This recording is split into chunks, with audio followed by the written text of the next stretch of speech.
so that they are aware that this is will be recorded and will be housed at SPE's website. So just a reminder, you're here. We're thrilled that you're here.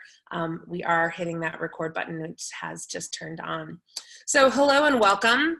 My name is Anne Masoni, and on behalf of the Society for Photographic Education, who is hosting this event, welcome. We, SPE is a member-based organization, and for those who aren't familiar with us, I'll be dropping our website in the chat window momentarily. A few protocols and reminders. As an attendance-taking mechanism, please do put your name and email address in the chat window so that we can share any updates we have with you directly, as well as social media posts. We've started you all out on mute, and we'll ask that you stay in that mute feature so that we can present the content that we have here at the beginning of our meeting, and then we'll open that up to the larger audience once they've completed their presentations and open it up for a larger conversation. Once we wrap up those presentations, please do stick around for an informal conversation. We will ask that you present any questions that you have in the chat feature so that we can help facilitate that conversation, but also so that we can collect that information and add it to FotoFika's website as a resource later on. And as I've said now every week since we started this, we are establishing the way to move forward in this shifting time, and we can certainly do that all together. So thank you very much for being here today. Betsy, over to you.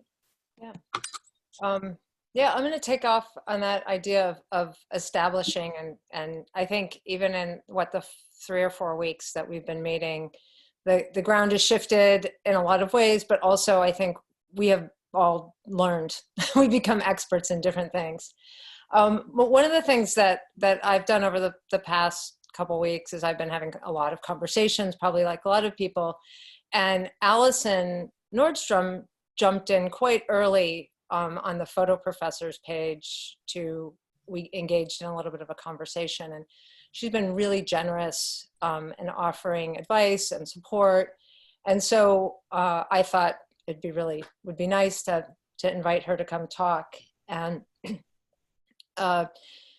I'm thinking about a lot of ideas in terms of how, well, and John and Ann and I are a lot of ideas on how FotoFika can be the most useful tool and what's needed. And again, it is something that's shifting. So one of the things I'm thinking about right now is the summer and in the fall, but also lessons that we're learning. And so, I mean, I'm going to hand it over to Alison, because one of the things in particular that I think we're learning is we're thinking about the real, the physical, and the virtual, and our own relationship to those things. But before, I want to do a little introduction. Alison Nordtrom, who I'm actually reading it, but she's an independent curator and historian of photographs based in Cambridge, and her work considers all kinds of photography and ways in which they're used and understood. She's a visiting scholar at the graduate department at Lesley University, and between 2004 and 2013, she was a senior curator of photographs and director of exhibitions at the George Eastman House. There's a lot more I can say about her, but let me hand it over to you, Alison. Turn on your mic. Let me unmute myself, she said. I wonder how that behavior is going to spill over when we return to the real world. Will we think we're on mute when we're not? So yeah, I'm always interested in talking to people about photographs. I consider myself a photographic educator, but I'm probably not very much like the ones in SPE. For one thing, although I've had relationships with universities throughout my career, I see the museum as my teaching platform. And although I've taught a lot, it's only in the last few years since I've had this peripheral relationship with the master's program at Lesley, which is quite a new program. I've never before taught people who wish to be artists. I teach historians and registrars and collections managers, and I'm not an art historian myself. My doctorate is in cultural and visual studies, though I've always been concerned only with photographs. So I come at this whole subject from a variety of left fields, I guess I would say. And I'm actually deeply curious about how people who wish to be artists should be taught, because in my experience so far, the ones who are already very good come into the program very good and leave the program very good, and the lost souls generally leave the program as lost souls. Of course, we're buying them time, and we're maybe giving them reading lists and experiences they would not have so easily without us. But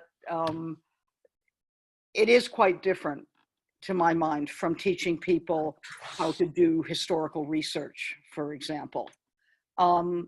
So having said that, I want to talk a little bit more about sort of who I am as a cultural historian concerned with photographs. And as a museum worker, I'm really concerned with objects. So I'm particularly interested in what do people make and acquire and alter and use and discard, and especially with photographs. Now, I've mostly been concerned with vernacular photographs, but I'm still concerned with all kinds of photographs in a haptic way. I'm interested in how people handle them, touch them. I'm always very interested in what's on the back. I'm interested in the marks of the use of the photograph, whether it's a high art photograph or something in a shoebox or found at a flea market. I always say that a real art historian would want a photograph that was pristine, like it just came out of the darkroom. And I like photographs with bullet holes in them and blood on them, because that tells me where they've been. And when I can figure out where a photograph has been, I can figure out what it means in the larger scheme of culture. Now, I'm suddenly in a situation where I can't look at real objects anymore. I can't smell them, I can't touch them. And often there is no sense of the object, it's an image. I've just been doing portfolio reviews for the people who were disappointed by Houston Photo Fest this year. It seemed like the way I could support the artists and support Photo Fests. And I'm stunned by how different it is to do a portfolio review looking at images on a screen together. I mean, some of it is just obvious things. I have to ask, well, how big would this be in the real world? But it made me realize that an exhibition, you know, it's obvious, but it's an incredibly physical thing. You walk into a room with rectangles or squares on the wall, and you move your body in relationship to those objects. You get close, you step back. Often you're standing shoulder to shoulder with another person and you're looking at this object together and talking about it. It's incredibly different from looking at this dimensionless flat thing on a screen where everything is the same size and you're usually alone. And so one of the things that has to be discussed immediately in a remote portfolio review is, what is this thing? What is this thing that you're going to show me? And obviously some photographs carry a tremendous amount of markings of their use. Those can be read. I mean, they may be the stamps on the back of a Magnum press print that literally tell you where it's been, or they may be the exhibition stamps on the back of a pictorialist photograph. And for about 10 years, I ran a program at Eastman House that was a master's degree in photographic preservation and collections management. And for that, I developed something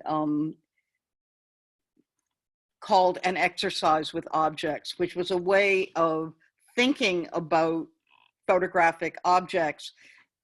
I didn't invent it. It's derived from a much broader protocol developed at Winterthur, actually for looking at wallpaper. But there are some similarities between photography and wallpaper. But we wanted to look at the basic properties of an object. So its history, its material, its construction, its design, and its function. Under history, you would say, where was it made and how do you know? When was it made and how do you know? By whom was it made and how do you know? For whom was it made? This is so often forgotten in looking at historical images. Why was it made? And what changes have occurred in its ownership, in its use, in its condition, in its function, and therefore its meaning over time. I mean, we're all familiar with photographs that were made for one purpose originally. Atget's photographs were made to sell to painters so that they didn't have to go outdoors on a rainy day. They got turned into art when they were put in an art museum, when they were understood as art, talked about as art.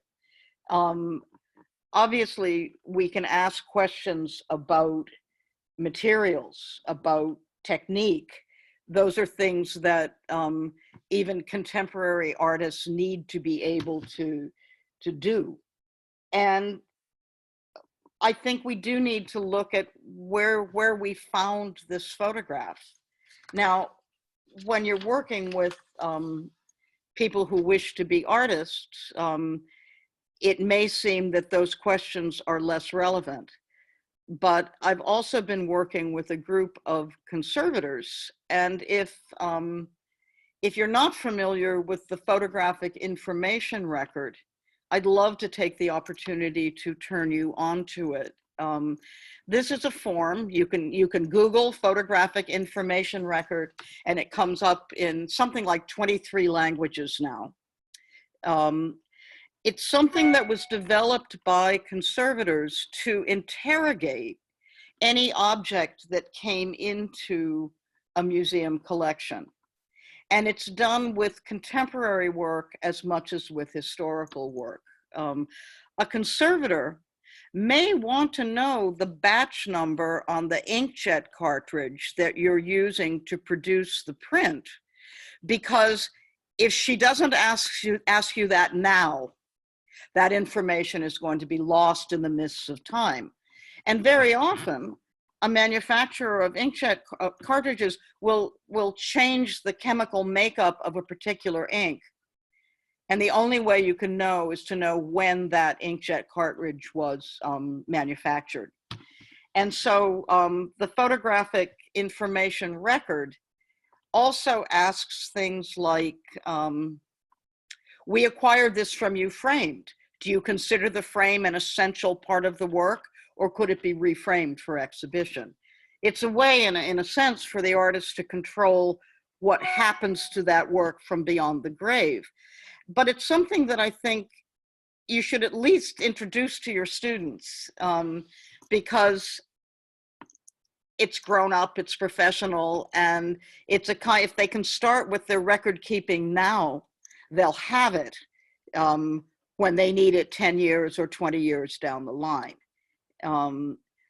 My interest in the tactility of photographs, the immediacy of a piece of paper with a photographic image on it is really threatened these days, even though even before we got locked down, the principal way I looked at images was on a screen, but it was with a knowledge that there was a real object out there. Now, I realize that there are lots of photographs that are made, that are born digital and remain digital, that never take a material form. And there are other questions we can ask about use and where the image was made and by whom the image was made.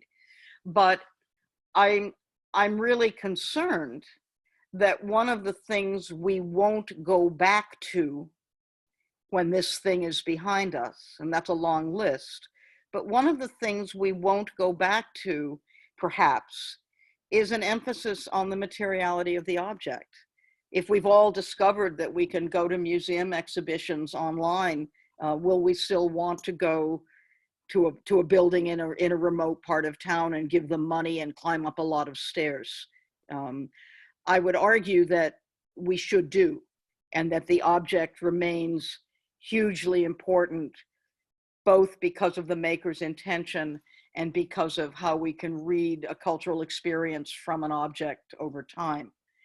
But this is a worry that I have now, just as I think, boy, the universities are so happy they've got you all doing online teaching now, because it's so much cheaper for them.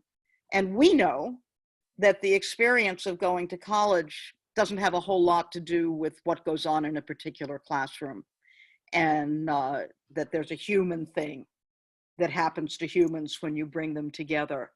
And I want to stay thoughtful about how looking at an object is different from looking at an image, because I think it may be more important than ever. So that's what I'm thinking. That's great. Thank you, Alison.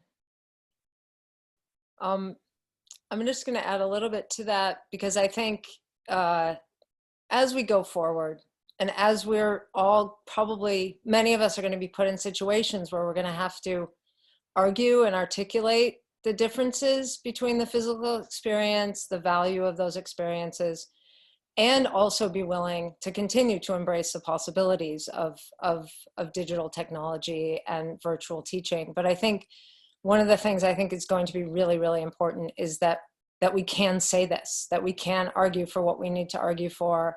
And I guess I'm starting to feel a mounting battle in terms of what's going to happen. I won't talk about it probably more in future weeks, but this seemed like a really good time to get us to I think many people have already been thinking this way, but to keep really thinking about this and being able to argue why things are valuable, and what things can't transition online. And now is a time for us to be really keenly aware of it. Open to things that are successful too. I mean, I've been here from the beginning saying there's things really, really exciting things you can do virtually. But I think as we process this, and ideally as we process this together, I hope we can tease those things out. I will talk more about specifically about some of the challenges I think we're all going to face in the next weeks, months, years with this. But I really thought thank you, Alison. I thought it was a great way to kind of introduce that dimension of what we're thinking about. Unless you have something else to say, I'm going to pass this over to John, who has some things to talk about, including something physical Great. in the physical Hang out. world. Yeah. Okay. Hey, everybody. John Fryer. I'm so glad to be here today. Yeah, thinking about the physical, thinking about the digital. I started my day today at a meeting that started at 7 a.m. and I've been on Zoom from 7 a.m. until now. So, I'm a little fried, but it's also like, hopefully this isn't our new normal, all right? That we're spending all this time alone, essentially. Like, yes, there's a sense that we're here together. I did a lot of research. I did some work in Sweden. We were investigating IKEA, which is obviously a place that is very physical. And one of the things that one of the anthropologists has pointed out is that when you're walking through an IKEA, you're walking through these apartments, and they're empty, and somebody's missing from there. Like the person, like you go in there and it looks like somebody's about to take a shower and they've left things on the table or in the bedroom or whatever. It's made up like they've just been evaporated by the second coming or something. And what that does to us as consumers is it's uncanny, and it creates an unease in us as we're walking through. And the further you get into IKEA, the more empty spaces you get to, the more you have this tension that you can then release when you walk into the marketplace and start purchasing all the things that were empty from up above. So I'm kind of feeling that way, that like when we're in this virtual space, we have the sense that we're together because I can see your faces, but really I'm standing alone in a laundry room, and you know it's not the same. And you know, when we're thinking about the physical, like not only where we are now, but also like the materiality of the things that we do. I'm a person that works, you know, in social practice. Like my practice, like without people, it doesn't exist. I just got off a conference call. There are students at Virginia Tech that are building a replica of the coffee bike that I use to serve coffee to people around a project that's around recovery. And it is like, I don't know if I'm going to be able to make coffee or that they'll be able to even use the bike that they're designing. Like, you know, the physical space and interpersonal space is really important, not just to my practice, but I think all of ours. So that's, yeah, those are some of the things I'm thinking about is that like, you know, as we, you know, one of the things that that FotoFika was trying to address was the immediacy of like, how do we transition our teaching to this digital space really, really quickly? And you know, as we look forward, I mean, my school has not determined what's going to happen in the fall. You know, Boston University may or may not have already decided not to meet physically in the fall. And those kinds of things these are decisions that are going to be made that we may or may not be consulted with.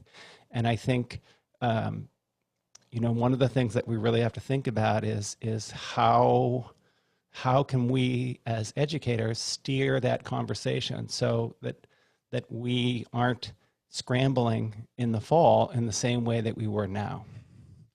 So I think what I'm going to do is, you know, one of the last time that we met last week, we had Tom Woodward here from the Alt Lab, and he had designed, and I think he shared with a number of you, a very simple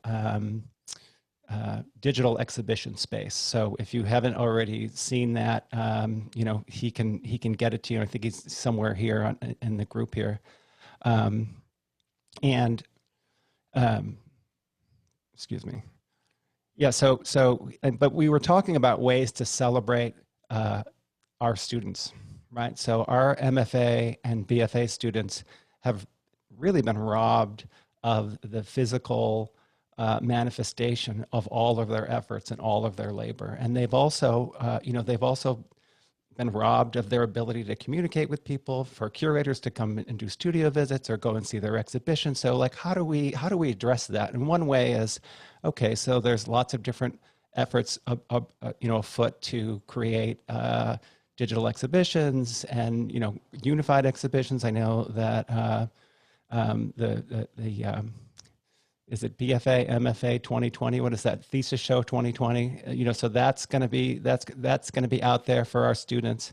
And one of the things that we were talking about was potentially doing something physical for all BFA and MFA students. And let me, I'm going to show up. I'm going to share my screen with you for a little bit.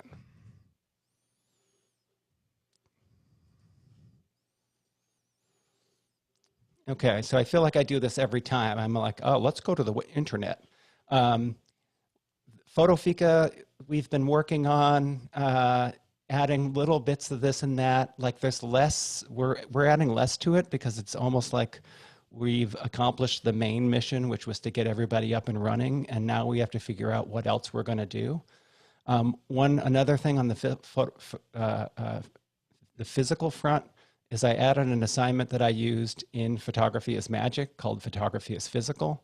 I will say that having taught 3 sections of this class, that's a photo class for non-majors, the best assignment, their favorite assignment, was when they had to make something physical. So here's a class that didn't use any resources of the department and was hybrid, so it was, you could take it online or you could come in person, and it was the making physical images that was the highlight in any of the evaluations, in any of the conversations I had with students. So the physical is really important to new students. The physical is important to all of our students. And going forward, if we're in another situation like this in the fall, like, we have to work some manifestations of the physical into our programs, because it's a really important affirmation of what photography is. It's the third way. What's that? The third way. Yes. So I don't know how we're going to do that, but let's do it. So the way that one thing that we've been talking about, and I'm sure many people are familiar with Mike Mandel's 1975 baseball card project. I'm not sure. I just pulled out a few of my favorites. And so we were talking about potentially doing a thing with FotoFika and CCP to do an edition of baseball cards for BFA and MFA students. And we were tentatively calling it All-Star 2020. And there's a company that one of my students used to create a huge set of tarot cards that's called Make Playing Cards that we're looking into. It's kind of like a blurb, but for playing cards. So conceivably, we could make an entire edition and order 3 editions, or order 100, or we could order some. There's no setup fee, so that could kind of live there in the cloud like a blurb book, so we could order as many as we wanted. And the idea would be that we would take submissions from BFA students and MFA students, and then gather critics and museum people and gallerists to review individual cards, so that we would assign to them. We haven't worked out the details on it, but the idea would be that those students would get the kind of exposure that they would normally get in their exhibition by being involved in this project. So I just want to clarify too, when you said submissions, everyone would be included. Yeah, everybody, basically, we would have a Google form. You would submit an image. You would submit, whatever data that we have worked on, which we've started to add to, and then this is don't make a decision just based on this. But I have a local designer who made a set of. You're showing them everything. I'm kind of showing them, why not, right? So we're not committed to this at all, but this would be the general thing, that we would create a whole set of cards that would have our students' work or whatever image they wanted to represent themselves with, and then have a set of stats on the back, which would include like a short sentence from either a curator or someone who ran an MFA program, and we're gathering people to be involved in that. So with that, I'm gonna send it over to Anne. Okay. So one of the things that we were thinking about with that, before we move over to questions, one of the things that we were thinking about was that it was a physical object, so it had something that was tangible that they would be able to hold from this experience. We also really loved the idea of being able to involve curators and thought leaders in photography from around the country to review and select some of those people in particular to be highlighted. And we really just wanted to be able to have something that would be in the history logs in the collection logs of a moment in time, in the same way that Mike Mandel's cards have functioned as a moment in time and have become iconic in the way that they're perceived in the collection world. So we are going to open this up to questions.